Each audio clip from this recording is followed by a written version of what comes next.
Hello everyone and welcome to my channel Sonu Sethia. आज हम बात करेंगे ईएसआर के प्रोटोकॉल पर। ईएसआर क्या होता है? एरिथ्रोसाइट सेडिमेंटेशन रेट, यानी कि आरबीसीज की सेडिमेंटेशन रेट। एरिथ्रोसाइट यानी कि रेड ब्लड सेल्स, हमारे ब्लड का एक प्रकार का ये सेल होता है। तो इसकी सेडिमेंटेशन रेट के बारे में आज हम एक प्रोटोकॉल के ऊपर चर्चा करेंगे। आयुर्वेद एक्यूप्रेशर के द्वारा इसको हम अगर ये बढ़ा हो तो किस प्रकार से ट्रीट कर सकते हैं, तो आइए समझते हैं। ईएसआर रेज्ड यानी कि एरिथ्रोसाइट सेडिमेंटेशन रेट अगर बढ़ी हो तो हमें क्या ट्रीटमेंट देना चाहिए। आयुर्वेद एक्यूप्रेशर के अनुसार left ring finger 5-6 LHM 2-4 tone 3-6 सिडेट, हम ये प्रोटोकॉल अप्लाई करते हैं। एरिथ्रोसाइट्स यानी कि हमारे RBC रेड ब्लड सेल्स, यानी कि लाल रक्त कणिकाएं हमारे ब्लड सेल्स में RBCs, यानी कि इसकी जो सेडिमेंटेशन रेट है यानी कि नीचे बैठ जाने की जो दर है, अगर वो बढ़ जाए तो हम क्या ट्रीटमेंट देते हैं। तो लेफ्ट रिंग फिंगर। अब हमने ये लेफ्ट रिंग फिंगर क्यों चूज किया? क्योंकि हमें पता है कि आरबीसीज का निर्माण कहाँ होता है? बोन मैरो में। तो उसके लिए हमने लेफ्ट रिंग फिंगर का चयन किया, क्योंकि आरबीसीज को ट्रीट हम करेंगे बोन मैरो के फिंगर पे जाके। फिर 5-6 LHM। 5-6 LHM का क्यों प्रयोग किया हमने? क्योंकि अगर आरबीसीज के स्ट्रक्चर में कोई दिक्कत आई है, उसकी भार बढ़ी है, कम हुआ है, उसकी वेलोसिटी आदि को ट्रीट करने के लिए 5-6 LHM का हम प्रयोग करते हैं। ईएसआर बढ़ने का अर्थ है कि उसकी आरबीसीज भारी हो गई हैं, समझिए, क्योंकि वो नीचे ज़्यादा बैठने लग गई हैं। अब हम जब किचन में काम करते हैं तो हम रात को चने भिगाते हैं। जब हम छोले या चने भिगाते हैं तो हम पानी का प्रयोग करते हैं। जब हम पानी में रात को डालते हैं तो वो भारी होते हैं और नीचे बैठ जाते हैं, पानी में नीचे सेटल हो जाते हैं। पर जब हम उन्हें सुबह देखते हैं तो वो हल्के हो जाते हैं और ऊपर आ जाते हैं, पानी के लेवल पे आ जाते हैं और हल्के हो जाते हैं। तो इसी चीज का प्रयोग हम करेंगे हमारे इस प्रोटोकॉल में, जिसमें हमने यूज किया है 2-4 टोन को। क्यों? क्योंकि पानी को बढ़ाया ताकि एरिथ्रोसाइट सेडिमेंटेशन रेट को हम कम कर सकें।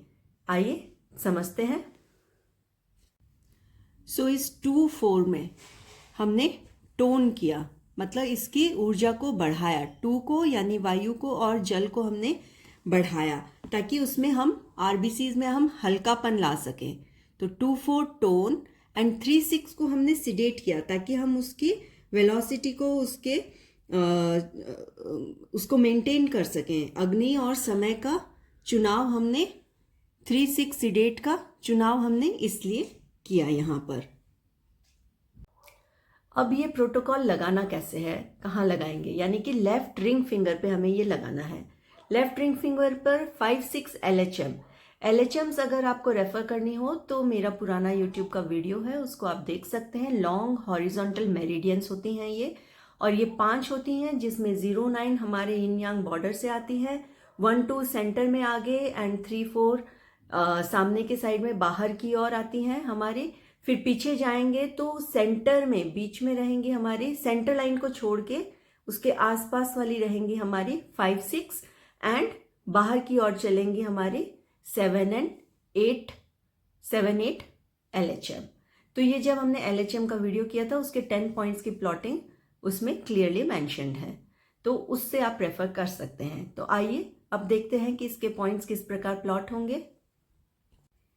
ये हमारी लेफ्ट रिंग फिंगर है, इस पे प्लॉटिंग आएगी 5-6। ये हमारा 5-6 LHM, ये होता है हमारा अंदर की साइड चलने वाला। और इसके अब 10 पॉइंट्स जब हम देखेंगे तो फर्स्ट 5 पॉइंट्स आएंगे 5 नंबर पर और बाकी के 5 पॉइंट आएंगे 6 नंबर पे। तो 5 पे 5 पॉइंट आते हैं 0, 1, 2, 3, 4, 5, 6, 7, 8 एंड 9, इस प्रकार से इसके 10 पॉइंट्स रहते हैं। तो अभी हमें लगाना है 2, 4 टोन। तो 2 कहाँ आएगा? यहाँ आएगा। तो यहाँ पर एक वाइट मैग्नेट 2 एंड 4 आएगा हमारा वात फैलेंज में। तो this is 2 tone, 4 tone and 3, 6 सिडेट। सो 3 रहेगा 5 वाली पर। तो ये आ गया हमारा yellow magnet 3, 6। So this is 3 and 6। तो इस प्रकार से ये 4 मैग्नेट हमें लगाने हैं, 2 वाइट मैग्नेट, 2 येलो मैग्नेट। इनको अगर आप कलर से करना चाहें तो 2 के लिए लगेगा इंडिगो, जिस कलर से ये लिखा हुआ है डार्क ब्लू। सो 2 का कलर रहेगा इंडिगो। 4 का कलर रहेगा ग्रीन। 3 का कलर रहेगा ग्रीन एंड 6 की जगह आपको कलर लगाना होगा रेड। तो ये इसके कलर्स और ये प्रोटोकॉल लगाने का तरीका। सो ये रही आज की चर्चा हमारी ESR पर, erythrocyte sedimentation rate. Stay tuned for more videos. Do like, share and subscribe my channel. Thank you so much.